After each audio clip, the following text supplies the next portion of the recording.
I think it's a great topic, because I think everyone struggles with rumination, depending on how you define rumination. And obviously it's one of these terms that in psychology gets used in different ways, sometimes as a collective to describe, the whole thing, sometimes more as past focus, kind of why based questioning and trying to make sense of the past.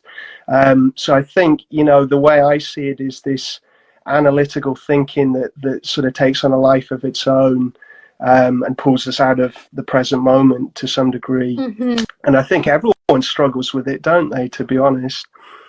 Yeah. Yeah, me too. So, and every client I work with, everyone I teach mindfulness to, the very nature of mindfulness shows us this, that, as soon as you're trying to focus on something simple like the breath or body scan, your mind wanders off and starts ruminating, and trying to make sense of the world and things, and then the training is coming back. So I think it's a great topic from that perspective. I think, then we talked about broadening it out to experiential avoidance and, thinking strategies broadly as experiential avoidance. So maybe we should define experiential avoidance for anyone who's new to ACT, and then think of it from there.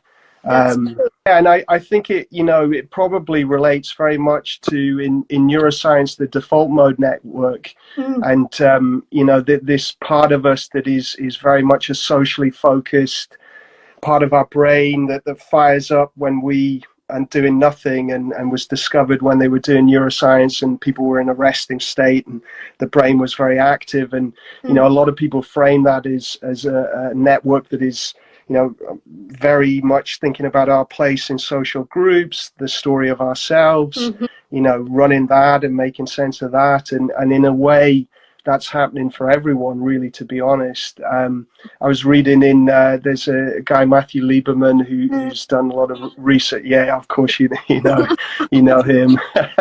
So yeah, his work, he was saying that students, when they're solving maths problems, within seconds, they're onto the default mode network and they're thinking about themselves socially in groups, the story of themselves, all of this stuff within seconds. So, it kicks in, all the time for everyone. Yeah. I think I always start with, looking at the function of this type of thinking with people, and that ranges. Some people are really attached to their rumination and they think it really helps them, and actually they don't want to put it down. They're coming to you with some emotional struggles, but they don't link it up to the rumination. So they say, no, I need to think like this. I need to plan my life. I need to, if I don't worry about this, what sort of person am I? Or, these sorts of thoughts. So that kind of, those kinds of clients, I tend to, point out that type of thinking, describe it, look at the function of it, and work it through with them to see if it really solves them, if it really helps and solves the problems they're looking at, or is there a more effective way to do that.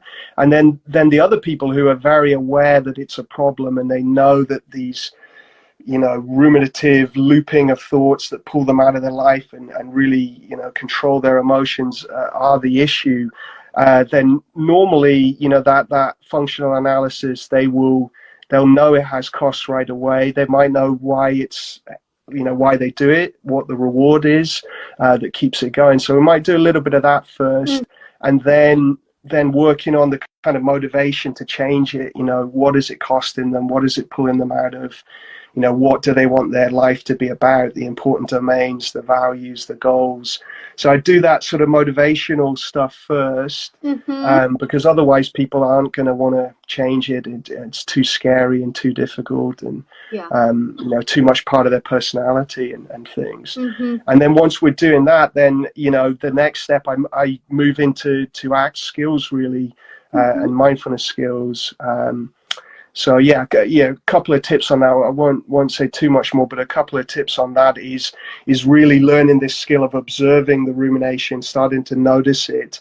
And, that can also be aided by naming it. So just naming it as rumination, or I am noticing, my mind dwelling on the past, or I am noticing self-critical thoughts or whatever label. We'll get a label together, either a one word or a short sentence, or, you know, as you use as well a lot, the name the story sort of ideas.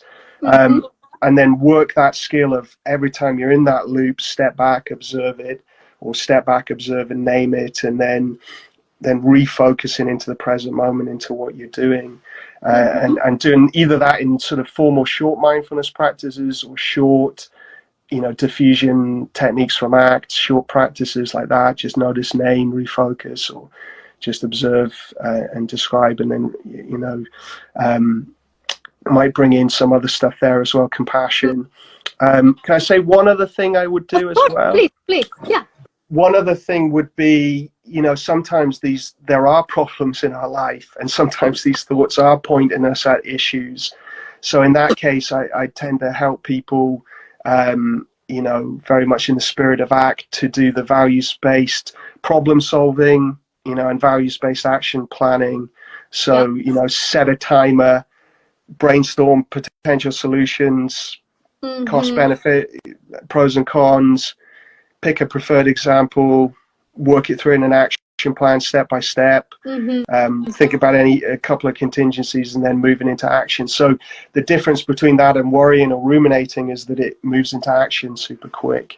So that's probably like the simple flow through of working with it. You know, the motivation piece with the cost and the value direction in life, the diffusion, the acceptance skills, the compassion skills to work with that process, and then problem solving, action planning within a time period to sort of cope with it.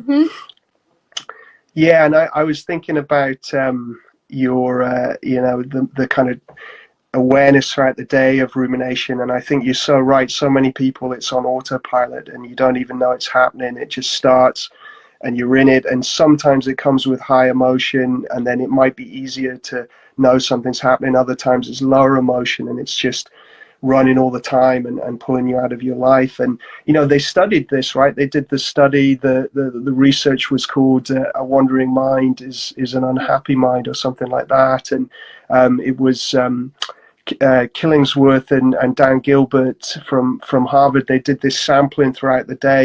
You probably know the study with smartphones, just sampling, and they found, I think it was 47, something like that, 50% at the time, people weren't present with what they were doing, and they were ruminating, they were lost in thought, and it directly corresponded to happiness. You know, it didn't actually matter what you were doing. If you were more present with it, happiness was higher than if you're doing something very enjoyable but you were ruminating, happiness was lower in that study.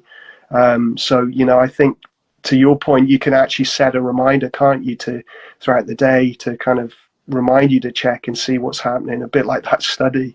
You know, do your own version of it. I think one thing that comes to mind is that it's so powerful because of this thing of intermittent conditioning, where, you know, if you get one correlation, it's like stronger than continuous correlations, like the Las Vegas slot machine. So I think sometimes people are worrying, and there'll be like one or two times it does help them spot something, and then it's like cha-ching, cha-ching, cha-ching, you know, that's the reinforcement. And then, you know, we're going to always be stuck in those worry patterns, and it has helped us once, but actually, you know, was it really the worry? Was that just a correlation, not a causation? And you know, actually, yeah, there's more effective with the action plan and the problem solving ways of doing it. But yeah, the ruling thoughts with worry, I think there can be one around, I've noticed with people, they feel, if I don't worry about this, it means I'm not, you know, I'm not a you know, a loving parent or something like that. If I don't worry about my kids, it means I don't love them. You know, there can be something like that, a guilt-based one. Rumination, I think, yeah, it can be the sort of learning from the past. I've got to understand, I need to make sense of this to move on in my life, or to learn from it. Or sometimes if I figure out my depression, then it'll magically heal. You know, if I can piece together what's caused it, then it's going to heal. I think is one I've seen.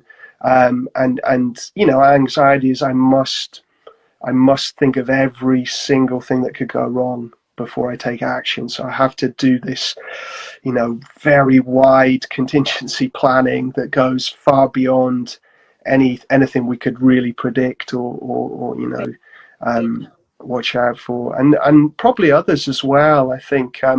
And then this other thing with worry and rumination, that they pull us out of the body as well.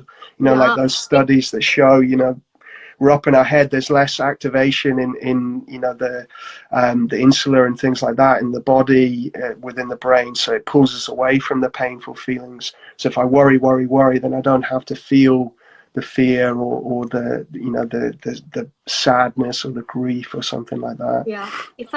And depression as well. I think sometimes clients can be stuck very sedentary, in a chair or in a bed with a ruminative pattern of thought going, and they describe it as like, I feel, there's almost a dissociative or depersonalization thing going on. They don't feel very in touch with their body. They're kind of like a bit zombie-like, pulled out of their body and just stuck in this place, and it's really painful, but actually to some degree it's easier than being with the real intense grief that sits below it, or the real anger and rage that sits below it.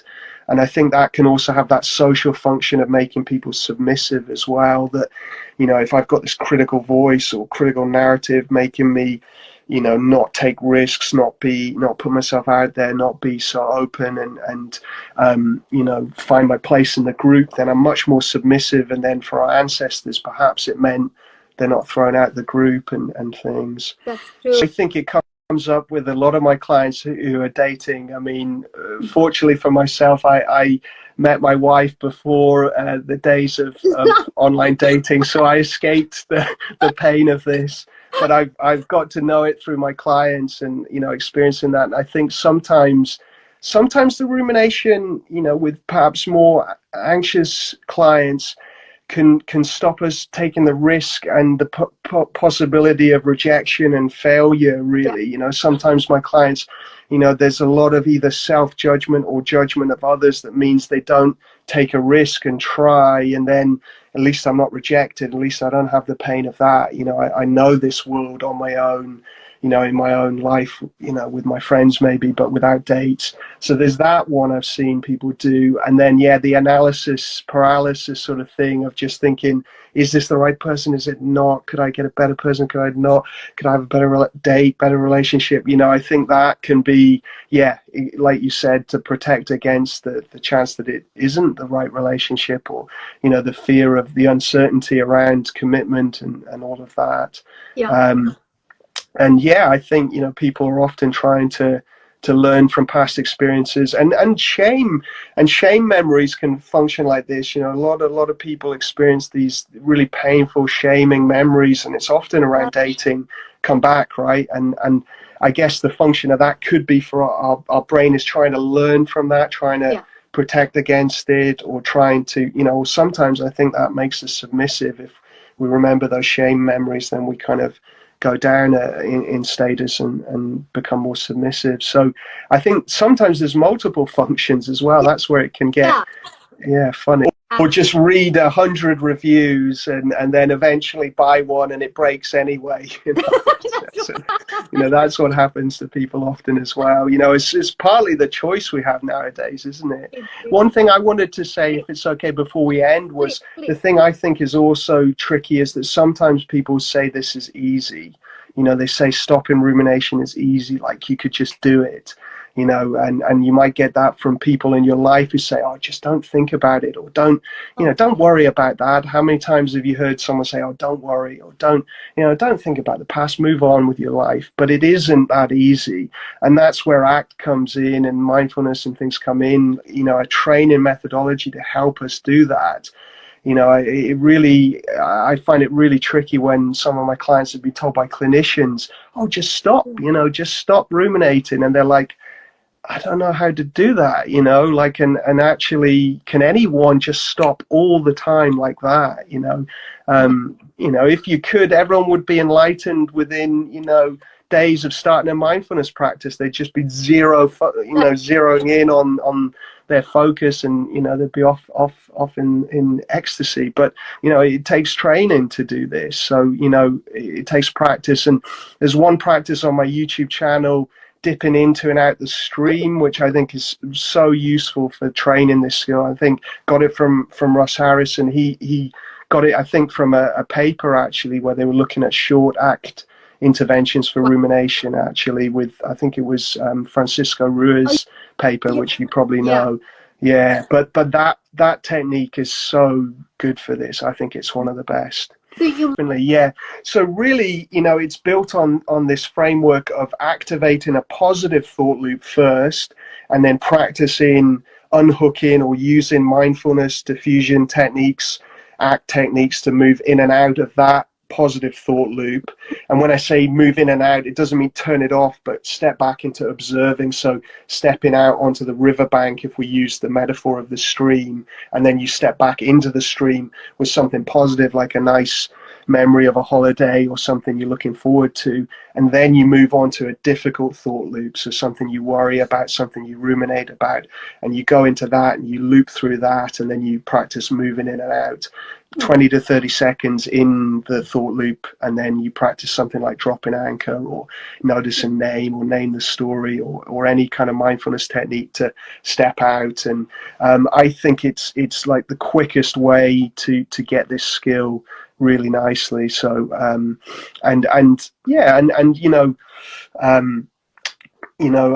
think give it a shot. Anyone listening to this who struggles with rumination, find that practice, give it a go. And certainly a lot of my clients have found it really useful.